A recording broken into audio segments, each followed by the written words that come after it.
जंगल में एक शिकारी शिकार के लिए कुछ पशु पक्षी ढूंढ रहा था कि तभी उसकी नजर एक पेड़ पर पड़ी। पेड़ के एक टहनी पर एक प्यारा सा चिड़िया का घोंसला था। उसमें एक मादा मैना और उसके 2 बच्चे कुछ बातें कर रहे थे। तभी माता मैना खाना लाने के लिए उड़ के चली गई। उसी वक्त वो शिकारी उस पेड़ के ऊपर चढ़ गया और दोनों बच्चों को पकड़ लिया और उसके झोले में दोनों को डालते ही एक बच्चा झोले में गिर गया और एक बच्चा उड़ के चला गया। दोनों बच्चे थे, इसलिए मैना का बच्चा उड़ गया था, वो नीचे गिर गया क्योंकि वो ठीक से उड़ना सीखा नहीं है। तभी शिकारी जिसको पकड़ लिया उसको लेके अपने घर चला गया। तभी वहां से एक साधु जा रहे थे। साधु जैसे ही देखा एक चिड़िया का बच्चा वहां पर पड़ी है तो वो पास आए, देखा, अरे ये किसकी बच्ची है? ये तो बहुत रो रही होगी, उसकी माँ भी नहीं है, नीचे गिर गया है। अरे अरे, ऐसे बोल के उसको उन्होंने उठा लिया और अपने साथ लेकर आश्रम में चले आए। इसी तरह दोनों मैना बड़े हो गए। एक शिकारी के साथ बड़ा हुआ और एक साधु के साथ बड़ा हुआ। बहुत दिन बीत गए।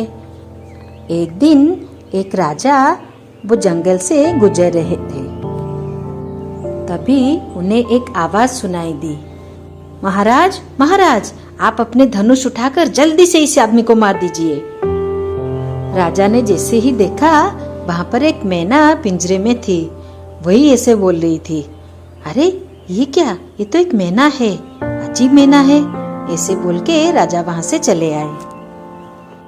राजा आगे चलते चलते उनको जोरों से प्यास लगी। तभी ढूंढा कहाँ पर कुछ मिल जाएगा तो पानी थोड़ा पी लूं। ऐसे चलते चलते वो एक आश्रम में पहुँच गए।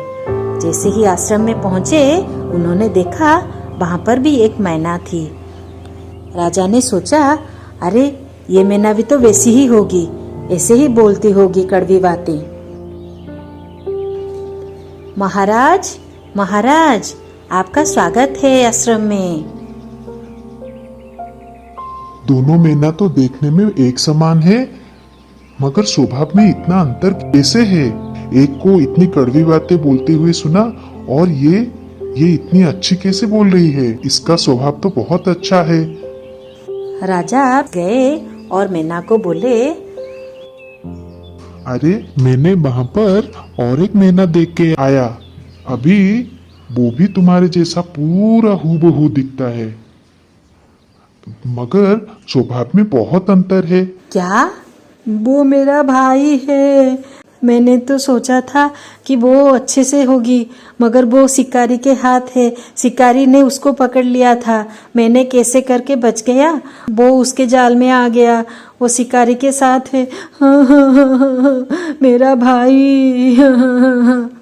मेरी माँ जब खाना लाने गई थी तभी एक शिकारी आया, हम दोनों को पकड़ लिया और उसी दिन से वो शिकारी के साथ रहने लगा, इसीलिए इतना क्रूर बन गया है।